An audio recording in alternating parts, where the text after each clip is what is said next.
বর্তমান শিক্ষার্থী আছে এবং যারা সাবেক শিক্ষার্থী আছে তাদের সবার কমন একটা দাবি হচ্ছে রেজিস্টার বিল্ডিং সংস্কার। আজকে আমরা যেখানে দাঁড়িয়ে প্রেস কনফারেন্স করছি এবং আপনারা খেয়াল করবেন আমরা প্রতিদিনেই বিভিন্ন ডিফারেন্ট জায়গায় দাঁড়িয়ে প্রেস কনফারেন্স করার চেষ্টা করছি এবং ওই জায়গার যে সমস্যাগুলো আছে সমস্যাগুলো আমরা তুলে ধরছি এবং সমাধানগুলো আমরা বলছি।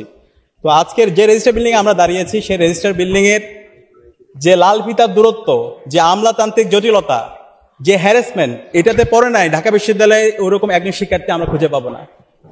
আমরা যারা বিশ্ববিদ্যালয়ের শিক্ষার্থীরা আছি আমাদেরকে যে কোনো কাজ, ভর্তি থেকে শুরু করে বিশ্ববিদ্যালয়ের অ্যাডমিনিস্ট্রেটিভ যে কোনো কাজ আমাদের হলে অ্যাপ্লিকেশন করতে হয়, রেজিস্টার বিল্ডিং এ অ্যাপ্লিকেশন করতে হয়, ডিপার্টমেন্টে অ্যাপ্লিকেশন করতে হয়, এরপর আবার অনলাইনে অ্যাপ্লিকেশন করতে হয়। একই সাথে আমাকে টাকা নিয়ে ব্যাংকে যেতে হয় এবং সোনালী ব্যাংক থেকে রূপালী ব্যাংক, এভাবে হচ্ছে আবার ডিপার্টমেন্টে আমার পেমেন্ট সব এভাবে আমাদেরকে চলতে হয়।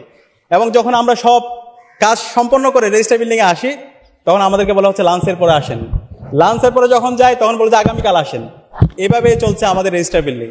তো আমরা কথা দিচ্ছি শিক্ষার্থীদের ম্যান্ডেট পেয়ে যখন আমরা সেবা করার সুযোগ পাবো আমরা এই রেজিস্টার বিল্ডিংকে সংস্কার করবো ইনশাআল্লাহ।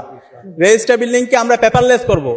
একজন শিক্ষার্থী সে হলে বসেই তার রেজিস্টার বিল্ডিং এর তার প্রশাসনিক যত কাজ আছে সেই সব কাজগুলো করতে পারবে এবং তার পেমেন্ট সিস্টেমটাও সে হলে বসে অনলাইনে পেমেন্ট করতে পারবে।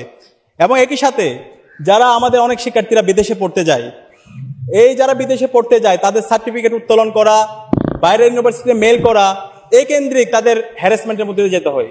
তো আমাদের প্রস্তাবনা হচ্ছে আমরা যারা বিদেশে পড়তে যাবে এই সমস্ত শিক্ষার্থীদের জন্য আমরা উচ্চশিক্ষা বিষয়ে একটা সেল করব এবং সেই সেলটা ফাংশনাল থাকবে।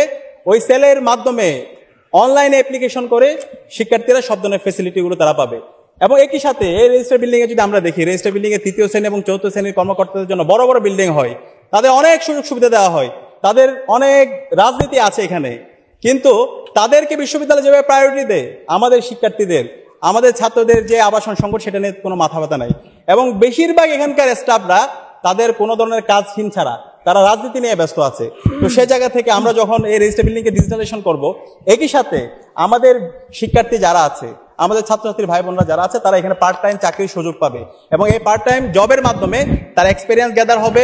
এর পাশাপাশি তার বিভিন্ন এক্সপিরিয়েন্সের মাধ্যমে তার ভবিষ্যতের যে লিডারশিপ কোয়ালিটি সেটা ডেভেলপ হবে। আর আমরা বলতে চাই আমাদের যে আমরা গতকাল থেকে প্রচারণা শুরু করেছি